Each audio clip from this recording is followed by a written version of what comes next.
Life in eastern Ukraine was tough enough before it became a battlefield. This is coal country, a land of slag heaps that's been on its back since the collapse of the Soviet Union. In the town of Snizhnoye, all but 2 of the 17 mines had already closed before the conflict began. Life now is grinding to a halt.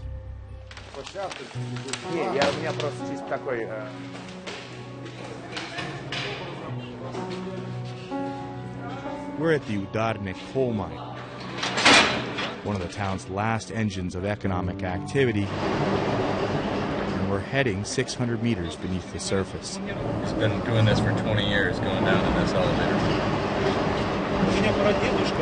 My father was a miner, my grandfather was a miner, and my great-grandfather was killed by the Germans and thrown into a mine.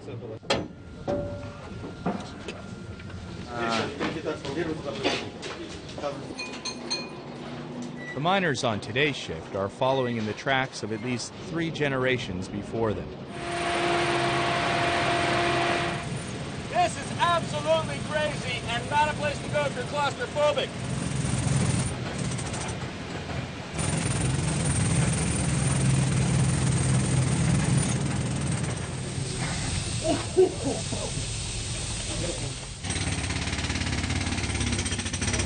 Nowadays, the coal isn't easy to come by.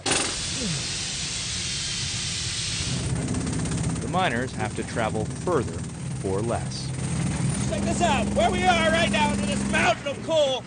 It's exactly 1 meter above us. And boy, is it dusty. The last time they used the heavy machinery meant for getting at big patches of coal was 2 years ago. The richest deposits are gone. The mine was slated to close this year, but the new separatist government decided to keep it open. These miners are working for the promise of pay. No one's seen their $90 a month paycheck in 3 months, and even then, they only got 40% of it. What I find so fascinating is these guys aren't even getting paid, and they're working because they say the whole town will die if they stop mining. So they just come like volunteers to work.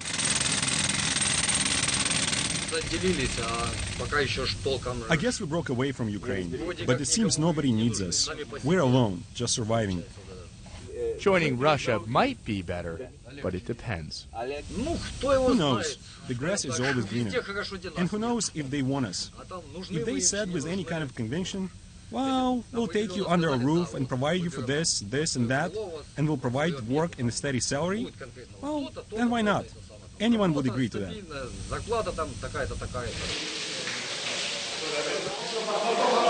A day in the mine doesn't wash away easily, especially now that the water's ice cold. Snizhnoye, the town's name, means snowy. Legend has it Catherine the Great gave it its name on a snowy day after conquering this land from the Turks. It became part of what she called Novorossiya, or New Russia, a term that's popular again with the pro-Russian separatists.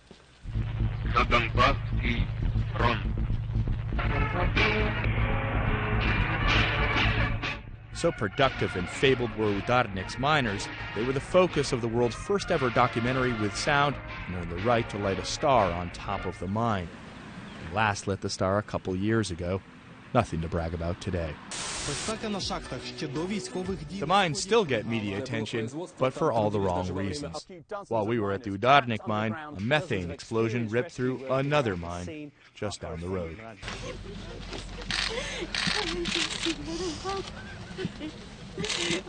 No mother wants to outlive her son, but it's something that happens all too often here.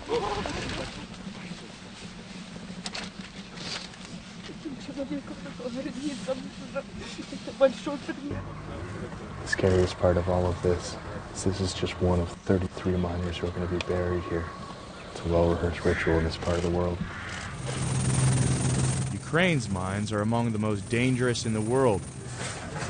Experts say that's partly because they're so deep, partly because they're so poorly maintained. An explosion here killed 101 miners in 2007. Every year, about 300 miners die in accidents. Life here can feel cheap. The mine has its own cemetery.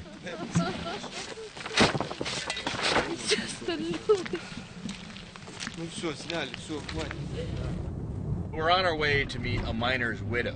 Her name is Elena Prisyazhnaya, and her husband was just 8 months from retirement when he was killed.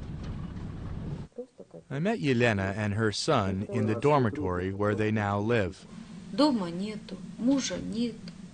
I have no home and no husband. I just don't know. My home was destroyed in the war.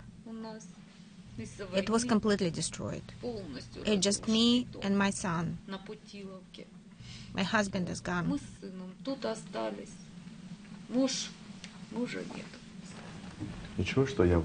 They show me the room the two of them share. There's a memorial to her husband in the corner. Many of his friends, she tells me, couldn't make it to the funeral because of the war. Her son Oleg plays a video he shot of their bombed-out home. The front door falls off the hinges as he opens it. Her husband was going to rebuild it. Oh, let this war just end. Before leaving, I ask Oleg about his future, what he's going to do. I'm going to study, and I'll go somewhere else to work. No, I'm not going to be a miner. He didn't want me to become a miner. I won't, and my children won't either. It's a job from hell.